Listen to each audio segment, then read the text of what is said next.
ninaamini katika juhudi, ninaamini katika kufanya, lakini kuna mambo makubwa Mungu akitaka kuyafanya kwenye maisha ya mtu huwa yanakuwa yako nje ya juhudi za mtu. Yani ukiangalia nimefanya nini hasa mpaka Mungu kunitendea hivi, hauoni. Sio kwamba uliomba sana, sio kwamba ulifunga sana, lakini kuna namna unaona mbona Mungu kama amefanya zaidi ya nilichomuomba. Hiyo inaitwa neema. Na tabia ya neema, watoto wa Mungu, neema inapokuja kwenye maisha ya mtu inakuja kumfanya analima kidogo anapata mazao mengi. Hiyo ni neema.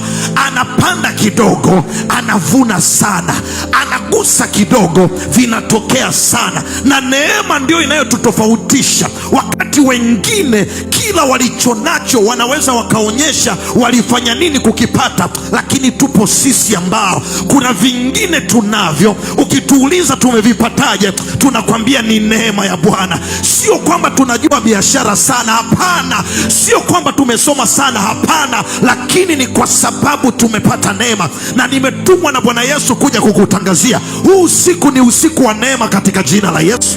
Nasema huu usiku ni usiku wa neema katika jina la Yesu. Nasema huu usiku ni usiku wa neema katika jina la Yesu.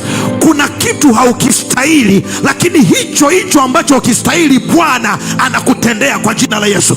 Kuna aina ya mume, kuna aina ya mke Bwana atakupa ambaye background yako, historia yako haistahili, lakini kwa sababu ni neema unapokea hiyo zawadi kwa jina la Yesu.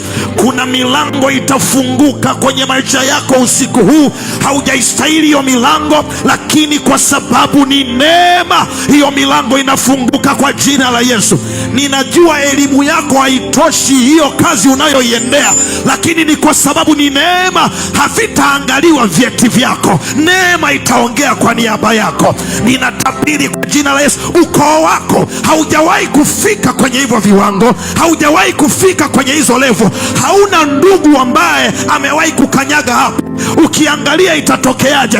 Kwa sababu ni neema, wewe ndio utakuwa wa kwanza kukanyaga hapo kwa jina la Yesu. Mtu ambaye anapokea neema aseme haleluya. Mpe Bwana makofi ya utukufu, glory. Hiyo neema iende pamoja na wewe kwa jina la Yesu. Nasema hiyo neema iende pamoja na wewe kwa jina la Yesu.